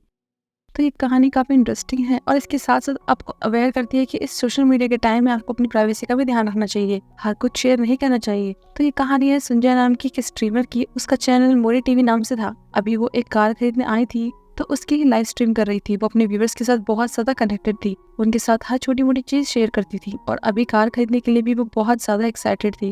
वो कहती है कि मेरे घर के पास एक बहुत अच्छा ड्राइविंग स्पॉट है, इसलिए तो मैं कार खरीदने आई हूँ। तो उसका मैनेजर जो उसका कैमरामैन भी था, वो बोलता है कि तुम सिर्फ मजे के लिए कार खरीद रही हो, क्योंकि ड्राइविंग लाइसेंस तो तुम्हारे पास है ही नहीं। वो कहती है कि तुम हो तो ड्राइविंग के लिए। अब संजय को एक कार पसंद आती है, लेकिन स्टाफ मेंबर बताता है कि कार अभी अवेलेबल नहीं है, तो आप ये दूसरी कार देख लो। पर उसे बड़ी कार चाहिए थी, लेकिन वो कहता है कि ये आपके लिए ज्यादा अच्छा रहेगा, आप इसे अच्छे से कंट्रोल कर पाओगी। तो वो खुशी खुशी उसे खरीद लेती है। फिर गाड़ी चेक करते टाइम उसमें एक टैरो कार्ड द चैरियट देखती है। फिर अपने व्यूअर्स को वो कार्ड दिखाकर लाइव स्ट्रीम बंद कर देती है। अगले सीन में हमें एक लड़के को दिखाया जाता है, वो एक पार्क में किसी से मिलने आया था, और उसी जगह सुंजा और उसका मैनेजर भी आया था। सुंजा ने ही उस लड़के को मिलने के लिए यहाँ बुलाया था। असल में सुंजा एक डेटिंग ऐप से ठर के लड़कों से चैट करती थी, उन्हें मिलने बुलाती थी और तब उनसे उल्टे सीधे काम करवाकर अपनी लाइव स्ट्रीम में दिखाती थी। यही उसका कंटेंट था, इससे उसे बहुत सारे व्यूज और डोनेशन मिलते थे। तो आज उसने इसी लड़के को फंसाया था। वो उसकी पर्सनल इन्फॉर्मेशन, नाम और उसका एड्रेस भी मेंशन कर देती है और फिर वल्गर बातें करके उसे सीड्यूस करने की कोशिश करती है। ऐसे में वो इमोशंस में बह जाता है और गलत हरकतें करने लगता है। ये सब की वो लाइव स्ट्रीम कर रहे थे, इससे उन्हें बहुत सारे व्यूज और डोनेशन मिलने लगते हैं। तो सुंजा उस लड़के पर जोर जोर से हंसने लगती है, तो वो उन्हें देखकर वहाँ से फटाफट भाग जाता है। उसे नहीं पता था कि सुंजा ने ही उसे यहाँ बुलाया था। अब अगले दिन सुंजा को पता चलता है कि उसकी वीडियो हटा दी गई है। तो मैनेजर बताता है कि तुमने वीडियो में शुरू से लास्ट तक बस गालियाँ दी थी और उस लड़के ने रिपोर्ट करने की धमकी दी थी, इसलिए उसे मनाने के बाद मुझे वीडियो डिलीट करना पड़ा। फिर वो ये भी कहता है कि हमें अब इस तरह का कंटेंट डालना बंद कर देना चाहिए, और वैसे भी किसी की परमिशन के बिना उसकी वीडियो बनाना इलीगल है। लेकिन सुंजा कहती है कि ऐसी वीडियो से ही तो मैं फेमस हुई हूँ, तो बंद कैसे कर दूँ। तो वो कहता है कि ठीक है, अब से तुम खुद से अपलोड करना, मैं नहीं करने वाला, और फिर जो कंप्लेन करेंगे ना उन सबको समझाते फिरना। इससे तो वो गुस्सा हो जाती है, उसे गालियाँ देने लगती है, कहती है कि मैं इसलिए तुम्हें थोड़ी पे करती हूँ। वो कहता है कि तुम ऐसे कैसे बोल सकती हो, और दोनों की बहस हो जाती है। वो उसके सिर पर मारने लगती है, तो वो भी गुस्से में उसे वहीं पर छोड़कर जाने लगता है। वो कहने लगती है कि तुम मुझे छोड़ के कहाँ जा रहे हो, मेरे पास लाइसेंस नहीं है। लेकिन वो सुनता नहीं है, उसे ट्रैफिक में छोड़कर ही चला जाता है। वो बस चिल्लाती रह जाती है। फिर वो घर आकर भी लाइव स्ट्रीम स्टार्ट कर देती है, अपना डिजाइनर हैंडबैग दिखाकर बताती है कि ये मैंने आज ही लिया है, और उसे देखकर बहुत ज्यादा खुश होने लगती है। तब कोई उससे उसके मैनेजर के बारे में पूछता है कि वो कहाँ है, तो बताती है कि मेरी उससे लड़ाई हो गई है। फिर वो वही टैरो कार्ड दिखाती है और सबसे उसका मतलब पूछती है। तो एक व्यूअर कहता है कि ये आपकी सक्सेस को बताता है। इससे वो खुश आती है। उसी टाइम उसे किसी का कॉल आता है जो अब उसका अगला शिकार बनने वाला था। वो उससे मिलने के लिए कहता है तो ये भी कहती है कि मैंने एक होटल बुक कर लिया है, तो हम आज वहीं मिलते हैं। फिर वो शाम को उसे वहाँ आने का बोल देती है। अपने व्यूअर्स को बताती है कि आज बहुत इंटरेस्टिंग होने वाला है क्योंकि मैं उस ठरकी लड़के को सबक सिखाने वाली हूँ। फिर सबको गुड बाय करके स्ट्रीम ऑफ कर देती है। फिर पहुंच जाती है उसी होटल में जहाँ आज रात लड़के से मिलने वाली थी। वो अभी भी स्ट्रीमिंग कर रही थी। अब मैनेजर से तो लड़ाई हो गई थी, इसलिए वो अकेली आई थी। फिर वो एक रूम के बाहर आती है, नॉक करती है कि कोई है या नहीं। फिर वो अंदर चली जाती है तो वहाँ एक लड़की बाथटब में बैठी हुई थी। फिर जब वो उसके पास जाने लगती है तो एक स्प्रिंग में उसका पैर पड़ जाता है और अचानक से उस लड़की का सिर उछलते हुए उसके सामने आ जाता है। वो चिल्लाने लगती है, लेकिन वो बस एक डॉल थी। तो सुंजा हंसने लगती है क्योंकि उसने अपने व्यूअर्स के साथ ही प्रैंक किया था और अब वो यही प्रैंक उस लड़की के साथ करने वाली थी। उसने इस रूम को बुक करके हर तरफ कैमरा लगाए हुए थे, लेकिन उसे जरा भी आइडिया नहीं था कि ये प्रैंक अब उस पर भारी पड़ने वाला था। अब उस लड़के के आने का टाइम हो गया था, तो वो होटल के बाहर साइड में छुप जाती है। तब उस लड़के को होटल और रूम का नंबर बताती है। वो बहुत ज्यादा एक्साइटेड थी कि वो कैसा दिखता होगा। फिर थोड़ी देर बाद जब वो लड़का आता है तो कहने लगती है कि इसे देखकर मुझे वॉमिट आ रही है, मैंने तो सोचा था कि हैंडसम सा होगा। वो उसके लुक्स पर उसका मजाक बनाने लगती है। फिर वो लड़का अंदर जाता है तो वो भी उसके पीछे पीछे जाने लगती है। सब कुछ लाइव चल रहा था। तब वो रूम में जाता है तो उस डॉल को देखकर उसे लगता है कि शायद उसी लड़की ने उसे यहाँ बुलाया है, तो उसे हेलो करता है और फिर अपना नाम बियोंसे बताता है। फिर वो भी उसके पास जाने लगता है। अब जैसे उसका पैर स्प्रिंग में पड़ता है तो डॉल का सिर उछलता हुआ उसके पास आता है। वो बहुत ज्यादा डर जाता है और डर के मारे अपनी मॉम को बुलाने लगता है। बाहर सुंजा सीसीटीवी कैमरा में उसकी स्ट्रीमिंग कर रही थी। उसे इस तरह चिल्लाते हुए देखकर बहुत हंसने लगती है। बियोंसे को तो बहुत गुस्सा आता है कि उसके साथ इतना बड़ा प्रैंक हुआ है। पहले तो वो उस डॉल का सिर कुचलता है, फिर सुंजा को कॉल करता है। वो अभी बाहर ही थी तो रिंगटोन बजने लगती है, लेकिन वो फटाफट से कॉल कट कर देती है तो वो सुन नहीं पाता और गुस्से में होटल से चला जाता है। उसके जाने के बाद वो रूम में आती है और अपने व्यूअर्स को डॉल का फेस दिखाकर कहने लगती है कि उसने अपना गुस्सा इस बेचारी पर निकाल दिया। फिर सबको उसकी पर्सनल इन्फॉर्मेशन देती है। इस प्रैंक से भी उसे बहुत डोनेशन मिल रहे थे और बियोंसे के लुक्स की फिर बुराई करने के साथ साथ सबको गुड बाय करके अपनी लाइव स्ट्रीम को यहीं पर एंड कर देती है। अब उसका मैनेजर तो था नहीं, इसलिए टैक्सी से घर जा रही थी, लेकिन ट्रैफिक में फंस गई थी। तभी उसे एक मैसेज आता है। वो देखती है जिसके साथ उसने प्रैंक किया था वो लाइव स्ट्रीम कर रहा था, यानी कि वो भी एक लाइव स्ट्रीमर था। वो सबको बता रहा होता है कि मोरे टीवी ने मेरे साथ जो प्रैंक किया है, तो उसे लगता है कि उसने मुझे पकड़ लिया, लेकिन ऐसा नहीं है। अभी यहाँ पर ट्रैफिक जैम है तो वो यही कहीं फंसी होगी, क्योंकि उसके पास गाड़ी तो है लेकिन ड्राइविंग लाइसेंस नहीं है। ये सब देखकर तो सुंजा एकदम चौंक जाती है और उसके पास लाइव स्ट्रीम में कोई कमेंट करके पूछता है कि तुम उसके बारे में इतना कैसे जानते हो। तो वो बताता है कि 1 साल पहले मैं उसका डाई हार्ड फैन था, लेकिन मेरे साथ प्रैंक करके उसने अच्छा नहीं किया। वो हमेशा अपने डिजाइनर बैग दिखाकर शो ऑफ करती है ना, तो अब हम उसे ही देखेंगे। और फिर ये कहकर स्ट्रीम ऑफ कर देता है कि चलो देखते हैं अब क्या होता है। सुंजा डरने लगती है कि आखिर ये करना क्या चाहता है। फिर टैक्सी ड्राइवर से पूछती है कि यहाँ से निकलने में कितना टाइम लगेगा। वो कहता है कि 1 घंटा या उससे ज्यादा भी लग सकता है। वो इतना वेट नहीं कर सकती थी। इतने में वो देखती है कि बियोंसे फिर लाइव आ गया था। अब तो वो उसकी बिल्डिंग के बाहर आ गया था, तो वो बहुत ज्यादा डर जाती है। वहाँ वो बताता है कि मैं उसके घर में ऐसे ही इलीगली नहीं घुस रहा हूँ, उसने मुझसे पैसे लिए थे तो अपने पैसे वापस लेने जा रहा हूँ। यहाँ सुंजा को घर पहुंचने में टाइम था तो वो पुलिस में रिपोर्ट कर देती है कि कोई मेरे घर में चोरी से घुस गया है। उन्हें जल्दी से वहाँ जाने को बोलती है और ड्राइवर को टैक्सी साइड में लगाने को बोलती है, लेकिन वो कहता है कि मैं खुद गाड़ियों के बीच में फंसा हुआ तो साइड कैसे करूंगा, और अगर पार्क कर भी दिया तो मेरा चालान कट जाएगा। लेकिन वो इतने में गाड़ी से निकलकर चली जाती है और ये पैसों के लिए चिल्लाता रह जाता है। सुंजा फटाफट से भागते हुए घर पहुंचती है और तब तक पुलिस भी आ गई थी। सुंजा जल्दी से अपना बैग देखने जाती है जो कि एकदम ठीक था। पुलिस घर में हर जगह ढूंढती है लेकिन उन्हें कोई भी नहीं मिलता। वो कहती है कि मैंने वीडियो में इस लड़के को मेरे घर में घुसते हुए देखा था। तो वो कहते हैं कि अपना पासवर्ड चेंज कर दो और अगर तुमने फिर से ऐसा झूठ कहा तो हम यहाँ नहीं आएंगे। वो कहती भी है कि मैंने झूठ नहीं बोला, पर वो मानते नहीं और चले जाते हैं। उनके जाने के बाद वो फिर लाइव स्ट्रीम करने लगती है और आज के इंसिडेंट के बारे में सबको बताती है। कहती है कि उसने मुझसे झूठ बोला और मैंने तो उसे पैसे देने को नहीं कहा था ना। उसकी बुराई करने लगती है। इतने में वो देखती है कि बियोंसे ने फिर लाइव स्ट्रीम शुरू कर दी थी। उसके सब्सक्राइबर्स भी बहुत कम थे। उसे कहने लगती है कि तेरी गंदी शक्ल की वजह से तुझे कोई देख भी नहीं रहा है, लेकिन वो तो बस हंस रहा था। उसे तो समझ नहीं आ रहा था कि कर क्या रहा है, कुछ बोल नहीं रहा, बस हंसे जा रहा है। फिर कहने लगती है कि मुझे तो इसके पेरेंट्स के लिए बुरा लग रहा है, अगर ये मुझे मिल गया ना तो समझो गया, मैं तो इसे जेल भिजवा दूंगी।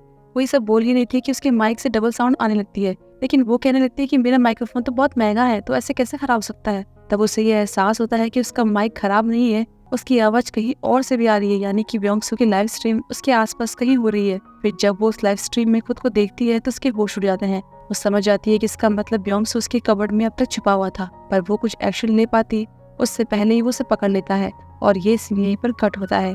फिर हम मैनेजर को देखते हैं। उसे सुंजा का मैसेज आता है कि तुम कहाँ हो, मुझे तुम्हारी हेल्प चाहिए तो जल्दी से आ जाओ। तो अब वो जल्दी से उसके घर जाता है कहने लगता है कि तुमने तो मुझे इग्नोर कर दिया था ना, तो अब क्या हुआ, अचानक से मेरी याद आ गई।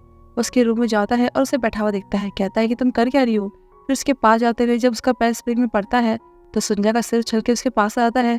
एक बार को तो वो डर जाता है, लेकिन फिर वो बहुत ज्यादा डर जाता है जब ये देखता है कि वो कोई डॉल नहीं सुंजा ही है। तो डर के मारे अपनी मम्मी का नाम चिल्लाने लगता है। वहाँ पर सुंजा की बॉडी पर स्प्रिंग भी लगाई हुई थी। ये सब योंगसू के लाइव स्ट्रीम में दिख रहा था और वो उस पर हंस रहा था। बहुत ज्यादा लोग उसकी स्ट्रीम देख रहे थे, यहाँ तक कि उन्हें ये सब बहुत पसंद भी आ रहा था। उसे कमेंट में सपोर्ट कर रहे थे, डोनेशन कर रहे थे। और फिर एंड में योंगसू सुंजा की तरफ सबको गुड बाय करके लाइव स्ट्रीम ऑफ कर देता है। यहाँ पर ये कहानी खत्म होती है। तो अब कार्ड की बात करते हैं। द चैरियट कार्ड का मतलब होता है कि आप अपने सक्सेस के सही रास्ते पर हो, बस आपको कॉन्फिडेंस और कंट्रोल के साथ उस पर टिके रहना है। लेकिन इसके उल्टा होने पर यह बताता है कि आपके हाथ से आपका कंट्रोल छूट रहा है, आप अपने रास्ते से भटक रहे हो। इसलिए अपनी पकड़ ढीली करें और चीज़ों को अपने हिसाब से चलने दो।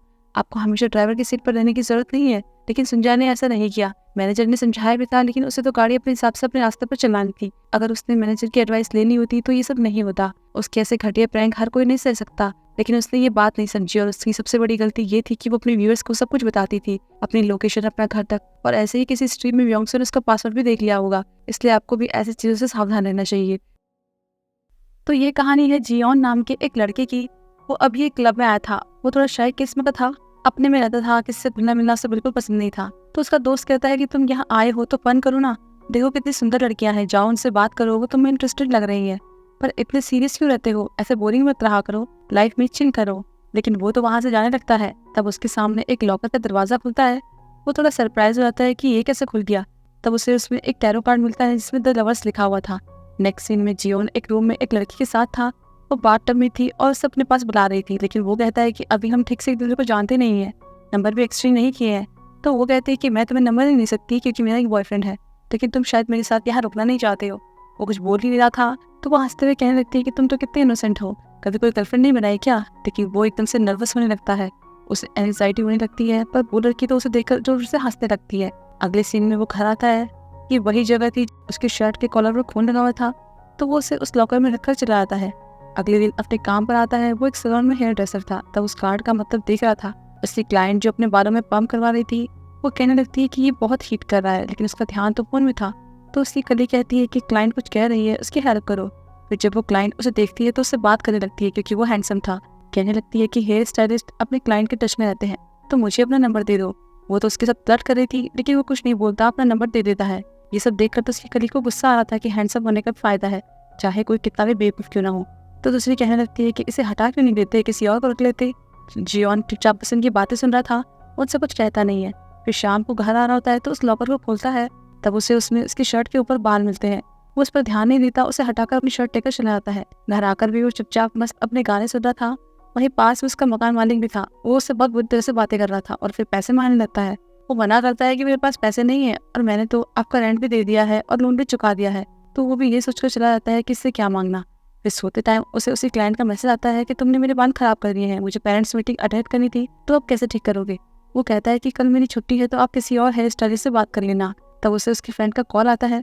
वो कहता है कि मैं जिन लड़कियों से मिला था ना, मैंने उन दोनों को डेट किया है और हम तुम्हारे घर ही आ रहे हैं, इसलिए खाने पीने का सामान तैयार रखना। वो कहने लगता है कि मैं घर पर नहीं हूँ। तो उसका फ्रेंड कहता है कि ये सब नहीं चलेगा, मैं तो आ रहा हूँ, और फोन काट देता है।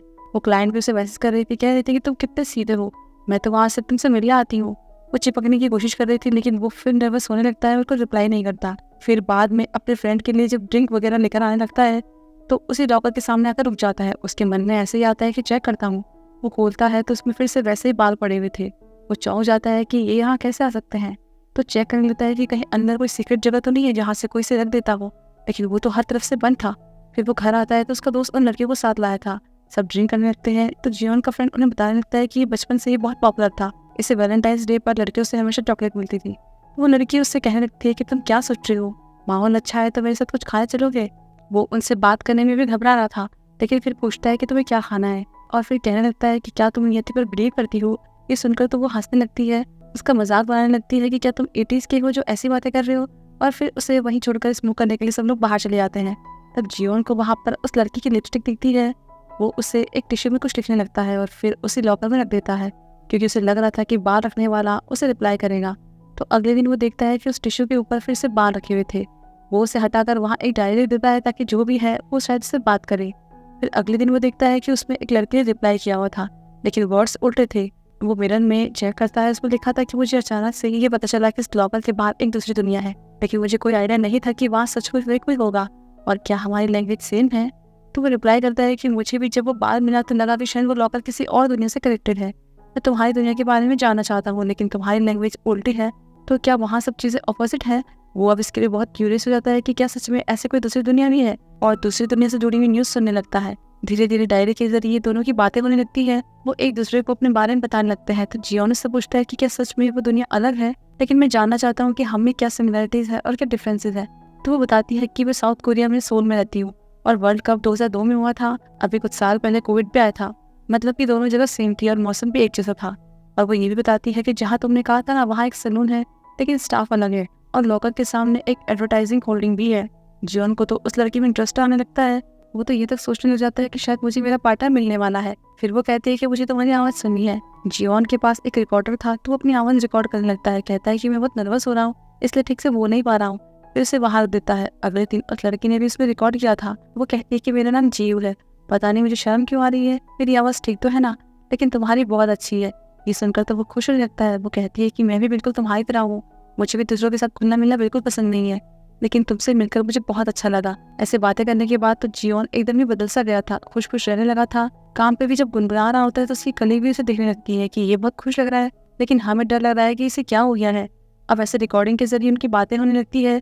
जियो उसे अपनी लोकेशन बताती है कि मैं कहाँ रहती हूँ, तो उसके बताए हुए रास्ते को फॉलो करते हुए वो वहाँ पहुँच जाता है। पर वो तो दूसरी दुनिया में रहती थी। इसी तरह ये भी उसे अपने बारे में, अपने घर के बारे में बताता है और एक रैबिट पार्क के बारे में बताता है कि मैं अक्सर यहाँ आता हूँ, मुझे यहाँ बहुत सुकून मिलता है। यहाँ जो ये रैबिट है वो मेरी तरह बिल्कुल अकेले हैं, इनकी केयर करने वाला कोई भी नहीं है। फिर नेक्स्ट डे वो देखता है कि जियो ने कोई रिकॉर्डिंग नहीं भेजी थी, तो परेशान हो जाता है। कहता है कि कुछ हो तो नहीं गया ना, मैंने कुछ गलती तो नहीं कर दी। पर फिर भी वो रोज रिकॉर्डिंग को लॉकर में रखता था। अगले दिन सैलून में जब अपने लॉकर को खोलता है तो अचानक से एक डॉल का सिर गिरता है। इससे वो बहुत ज्यादा डर जाता है। उसकी कलीग ने उसके साथ प्रैंक किया था, पर इस बार उसे प्रैंक से ज्यादा इस बात का बुरा लग रहा था कि जियो रिप्लाई क्यों नहीं कर रही है, क्या मैं अच्छा लड़का नहीं हूँ। वो फिर से डिप्रेस्ड होने लगता है। वो क्लाइंट भी आ गई थी, तो कहती है कि मेरे बाल तो खराब हो ही गए हैं, तो इन्हें छोटा कर दो। फिर जब वो उसके बाल काटने लगता है तो वो कहती है कि तुमने मुझे ठीक से रिप्लाई क्यों नहीं किया, मुझे इग्नोर कर रहे हो क्या। वो कहता है कि हमें कहा गया है कि क्लाइंट के साथ काम के अलावा ज्यादा बात नहीं करनी। वो हंसने लगती है तो वो नर्वस होने लगता है और बात करते करते गलती से उससे उसके कान पर कट लग जाता है, इसलिए उसे जॉब से निकाल दिया जाता है। तो वो और भी ज्यादा परेशान हो जाता है। वो सोच रहा था कि शायद अब मैं फिर से अकेला हो गया हूँ, लेकिन देखता है कि जियो ने रिकॉर्डिंग की थी। वो कहती है कि कुछ प्रॉब्लम हो गई थी, इसलिए रिप्लाई नहीं कर पाई। मैंने सोचा हम कभी एक दूसरे को देख नहीं पाएंगे, इसलिए मैं खुद को अकेला सोचकर डर गई थी। वो भी इमोशनल हो जाता है, कहने लगता है कि मैं भी तुम्हारी तरह इस दुनिया में अकेला हूँ। तब वो उससे मिलने का कहती है, तो वो बहुत खुश हो जाता है, उससे मिलने के लिए बहुत एक्साइटेड हो जाता है। वो बताती है कि मैं रात के 12 बजे ही दरवाज़ा खोलूंगी और तुम भी ठीक उसी टाइम पर लॉकर खोलना। अगर तुमने ये चांस मिस कर दिया तो दरवाज़ा बंद हो जाएगा। अब वो टाइम पे आ जाता है और 1 मिनट पहले ही दरवाज़ा खोलकर वेट करने लगता है। फिर जैसे ही 12 बजते हैं तो सामने का दरवाज़ा भी खुल जाता है। तब वो लॉकर से उस तरफ चला आता है और देखता है कि सच में ये एक दूसरी दुनिया थी। फिर वो जियो को ढूंढने लगता है, लेकिन वो जिस रास्ते पर जा रहा था वापस से यही पहुंच जा रहा था। वो भागते भागते थक जाता है, लेकिन उसे कहीं कोई रास्ता नहीं मिलता। तब लास्ट में वापस लॉकर के पास आता है तो अंदर उसे एक लड़की दिखाई देती है, पागल सी, जो उसे देखकर हंसती है, फिर दरवाज़ा बंद कर देती है। वो चिल्लाने लगता है, उसे खोलने की कोशिश करता है, पर अब वो दरवाज़ा बंद हो गया था। तब उसे रियलाइज होता है कि अब वो हमेशा के लिए यहाँ पर फंस गया है। और वहाँ हम उस पागल लड़की को देखते हैं जो कि जियो थी। असल में जियो एक दिन गलती से इस दुनिया में आ गई थी और तब से वो यहीं फंस गई थी। उसकी हालत पागलों जैसी हो गई थी। वो दीवार पर लिपस्टिक से दिन गिना करती थी, फिर जब लिपस्टिक खत्म हो गई थी अपनी उंगली काटकर खून से डिगने लगी। इसी तरह उसे अपने बाल रखने का आइडिया आया। फिर एक दिन आखिरकार उसकी जाल में कोई फंस गया और अब वो उसे वहाँ फंसा कर खुद आज़ाद हो गई। और अब पता नहीं जियोन वहाँ से कभी निकल पाएगा भी कि नहीं। और ये कहानी यहीं पर खत्म होती है। तो इस कहानी में जो कार्ड है उसका नाम है द लवर्स। ये दो लोगों के बीच लव, उनके डीप कनेक्शन और अट्रैक्शन को बताता है, जबकि रिवर्स कार्ड बताता है कि आपका अपने आसपास के लोगों से कनेक्शन टूट रहा है, लेकिन आपको उनकी वैल्यू समझनी चाहिए। इसका दूसरा मतलब ये भी है कि दो लोगों का रिलेशनशिप म्यूचुअल नहीं है, एक ज़्यादा इमोशनली इन्वॉल्व है जबकि दूसरा नहीं, तो ये भी आगे दिक्कत दे सकता है। और जियोन के साथ ये दोनों ही कंडीशन थी। दोस्त और अपने आसपास के लोगों को उसने बिल्कुल ही अलग कर दिया था। वो भी उसे इसलिए परेशान करते थे क्योंकि वो उनसे बिल्कुल बात नहीं करता था, अपने में रहता था। और रही बात जियो की, अब वो तो अपने मतलब के लिए उससे बातें कर रही थी, लेकिन ये ही बिना कुछ सोचे समझे उसमें ज़्यादा ही इन्वॉल्व हो रहा था। तो ऐसा होना ही था। और अब ये ड्रामा इस कहानी के साथ खत्म होता है। तो फिर हम जल्दी मिलते हैं किसी और इंटरेस्टिंग ड्रामा के साथ। तब तक के लिए बाय बाय।